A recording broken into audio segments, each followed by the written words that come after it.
नमस्कार। आप सभी मेरे परिवार के सदस्य हैं। आप सभी को एक साथ देखकर मैं बहुत खुश हूँ। कई समय बाद हम रूबरू हो रहे हैं, तो आप पहचान ही गए होंगे मैं कौन हूँ। बिल्कुल सही पहचाना आपने। मैं हूँ आपकी आरडीजी परिवार का एक हिस्सा। आरडीजी पब्लिक स्कूल के नाम से सब मुझे जानते हैं। चलिए, बहुत दिनों बाद हम मिले हैं ना, तो पुरानी यादें ताज़ा करते हैं। आज हम बात करेंगे ऐसी एक महान हस्ती की जिन्हें हम मधु देवी जी के नाम से जानते हैं। दुनिया में बहुत कम लोग ऐसे हैं जिन्होंने अपने गुणों व कार्य क्षमता से लोगों के दिलों पर राज किया है और ख्याति प्राप्त की है, और मधु देवी जी उनमें से ही एक हैं। आप लोग जैसा मुझे आज देख रहे हो ना, समृद्ध विशाल रूप में, मैं पहले ऐसी नहीं थी। मुझे यहाँ तक पहुँचाने वाली एक बहुत ही प्यारी, सुदृढ़, स्पष्टतावादी, दयालु, नामचीन हस्ती है मेरी प्यारी मधु, जिनको समाज मधु देवी दिलीप राज जी गोयनका के नाम से जानता है। और मेरे लिए तो वह मेरी माँ है, क्योंकि मुझे जन्म तो उन्होंने ही दिया है। मेरा यानी आरडीजी पब्लिक स्कूल का जन्म हुआ था 2010 में, और तभी से मैं देख रही हूँ, मेरी मधु माँ को समझ रही हूँ, उनके विचारों को समझ रही हूँ। और मधु माँ, वह तो मुझे देखकर फूल ही नहीं समाती थी। उनके तो जीवन का जैसे एक ही लक्ष्य हो गया था, मुझ आरडीजी पब्लिक स्कूल को संवारना, मुझे सारे सद्गुणों से भरकर अकोला शहर का गौरव बनाना। उसमें उन्होंने रात दिन एक कर दिए। उन्होंने खुद की कभी चिंता नहीं की, बस सोते जागते, उठते बैठते सिर्फ मैं ही उनके आसपास और उनके दिल दिमाग में घूमती रहती। मधु माँ हर वह काम करती थी जिससे मेरा वर्तमान और भविष्य बुलंदियों को छू सके। मधु माँ में झांसी की रानी सी दृढ़ता व हिम्मत थी, और उनमें आत्मविश्वास इतना था कि कोई परेशानी उनके सामने टिक ही न सके। वह जन्म से ही बड़ी ही नटखट, शरारती, पर बहुत हिम्मती थी।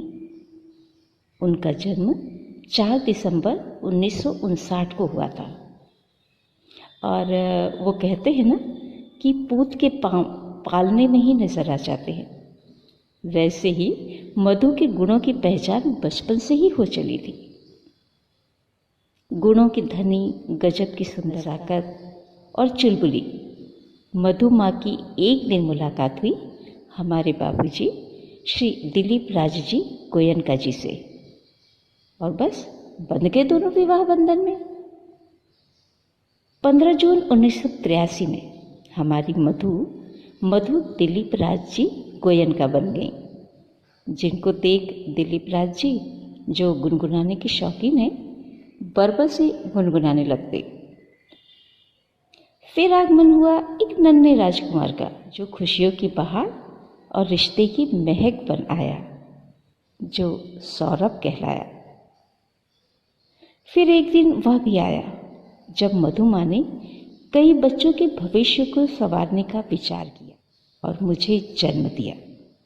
नाम दिया आरडीजी पब्लिक स्कूल। एक छोटी सी जगह में छोटे छोटे बच्चों के साथ मेरी भी परवरिश और देखभाल कर मधु माँ ने मुझे संवारना शुरू किया। वे हर उस बात का ख्याल रखती थी जो बच्चों को ज्ञान के साथ साथ खुशी भी दे सके। कई गुणों को साथ लिए मैं पढ़ने लगी, और फिर मधु माँ मुझे ले आई एक विशाल आंगन वाले बड़े से घर आंगन में, जो सिविल लाइन के सामने है।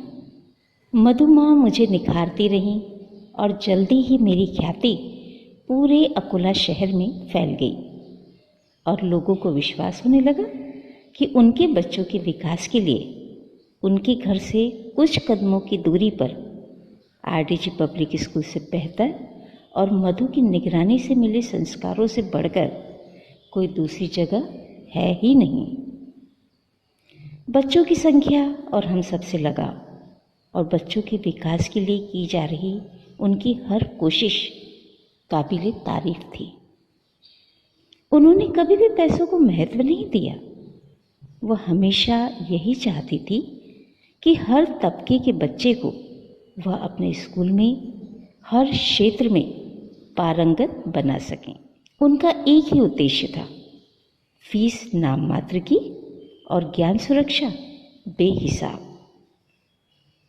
उन्होंने बच्चों को सिर्फ स्कूली ज्ञान तक ही सीमित नहीं रखा, बल्कि कई प्रतियोगी परीक्षाएं, खेलकूद, दूसरी शालाओं से प्रतियोगिता, नृत्य, संगीत, ड्राइंग, कंप्यूटर से लेकर कई व्यवहारिक ज्ञान और विज्ञान में भी पारंगत किया। फिर चाहे वह ओलंपियाड हो या बाल वैज्ञानिक या होमी भाभा या एबेकस की परीक्षा हो या नृत्य, नाटक, संगीत, भाषा, संस्कृत श्लोक की प्रतियोगिता हो, स्काउट गाइड या एनसीसी हो, हर क्षेत्र का ज्ञान विद्यार्थियों को दिया। विद्यार्थियों ने भी हर प्रतियोगिता में अन्य स्कूलों के बीच आरडीजी का परचम लहराया। मधुमा तो बच्चों को कुकिंग और पैसों का लेन देन कौन भी सिखाती, लेकिन मनोरंजक तरीके से। आनंद मेले के आयोजन का उद्देश्य यही होता था उनका। आपको तो पता ही है, वह बच्चों को धार्मिकता का भी ज्ञान देती थी। वह हमेशा कहती थी, अंधश्रद्धा नहीं होनी चाहिए, पर अपने संस्कारों को भी नहीं भूलना चाहिए। इसके लिए वे हर त्योहार को भी बच्चों के साथ मनाती, क्योंकि उनकी तो दुनिया ही जैसे इस स्कूल के बच्चे हैं। वे गणपति नवरात्रि भी मनाती और फूलों की होली व रास गरबा भी, तो जन्माष्टमी भी। स्कूल में बच्चों के साथ हनुमान चालीसा भी पढ़ती, तो सुंदरकांड का भी ज्ञान देती और पतंग महोत्सव भी मनाती। और खेलकूद, इसका तो वह विशेष ध्यान रखती थी। वह चाहती थी कि उनके बच्चे शारीरिक रूप से तंदुरुस्त हों, इसलिए वह हर खेल की सुविधा स्कूल में ही बच्चों के लिए उपलब्ध करवाती थी। और आपको क्या बताऊं, मेरी मधु माँ है ना, बच्चों के साथ साथ उनके पेरेंट्स को भी पूरा मान सम्मान देती थी। उनके सम्मान में आयोजित पेरेंट्स डे पर वे अपनी सेहत से बेखबर होकर रात दिन एक कर देती थी और बेहतर से बेहतरीन प्रस्तुति के साथ पेरेंट्स को सम्मान के साथ साथ अपनेपन का एहसास भी दिलाती थी। और पेरेंट्स भी संतुष्ट रहते थे कि उनके बच्चों के भविष्य की बागडोर उन्होंने सही हाथों में सौंपी है। ऐसी मेरी मधुमा की हर बात निराली। वे अपने स्टाफ को भी अपना परिवार मानती। उनके सुख दुख, उनकी खुशी, उनकी हर जरूरत का ख्याल रखती और मान सम्मान भरपूर देती। अनुशासन और परफेक्शन, यह उनके हर काम में अनिवार्य रूप से शामिल होता था और सभी से यही उम्मीद वो करती थी। और जब कभी उन्हें इनमें से कभी भी किसी की कमी लगती तो वह सहन नहीं करती थी और कभी कभी तो बहुत गुस्सा हो जाती थी। पर हम सब उनसे इतना प्यार करते, उनका इतना सम्मान करते कि हर काम उनकी मर्जी से और पूरी ईमानदारी से करके अपना 100% देते। फिर मधुमा नाराज नहीं होती थी और उनके चेहरे की खुशी देखने और महसूस करने लायक होती थी। इन सब के बीच स्कूल परिवार के साथ साथ फल फूल रहा था मधुमा का घर परिवार और शुभ कदमों से परिवार में बेटी बनकर शामिल हुई बहू आशिता। और मुझे याद है वह दिन जब वह दादी और पोते के रिश्ते में बंधी। पोते की नटखट अटखेलियां उन्हें भी बच्चा बना देती थी। उनकी आंखों में एक अजब सी चमक देखी है मैंने, जब वे गर्व से कहती, यह है हमारा पोता लक्ष्य।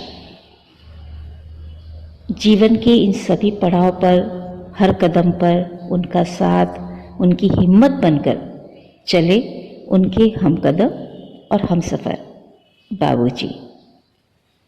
कभी वे दुविधा में होती तो झट से कहती, हम दिलीप से बात करेंगे।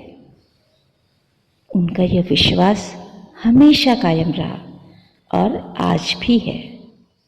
सभी व्यवस्थित चल रहा था कि एक दिन विधाता ने अनहोनी का सामना करा दिया और मेरी, आपकी, हम सबकी मधु माँ हमसे दूर हो गई।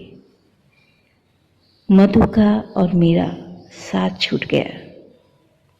मैं मेरी जन्मदात्री से बिछड़ गई। मेरी नजरें आज भी हर तरफ उन्हें ढूंढती, पर वो मुझे कहीं भी नजर नहीं आती। महसूस होता मुझे उनके होने का एहसास, उनकी आत्मा जो पूरी तरह मुझ में रची बसी है। आशीर्वाद की छत्र छाया जो हमेशा हम पर बनी है। और इसका सबूत है कक्षा 10 की पहली बैच का शानदार रिजल्ट। मधु माँ की हमेशा से इच्छा रही कि वे कक्षा 10 का रिजल्ट देखें, जो उनकी मेहनत और उम्मीदों पर खरा उतरता। वे हमेशा कक्षा 10 के बच्चों को, शिक्षकों को प्रोत्साहित करती, उनकी परेशानियां पूछती और उनका मार्गदर्शन भी करती। और जब कक्षा 10 का रिजल्ट आया तो मधु माँ की उपस्थिति का एहसास हम सभी को हुआ। रिजल्ट बेहतरीन था, मधु माँ की इच्छानुसार। सब खुशी से झूम उठे। मधु माँ की मेहनत जो रंग लाई थी, मैं भी गर्व से खिल उठी।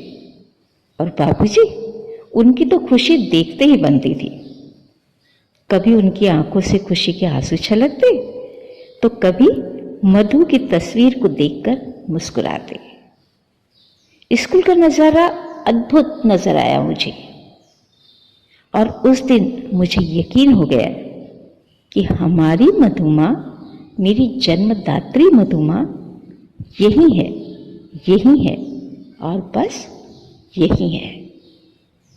वैसे ही हमारे बीच जैसी रही है।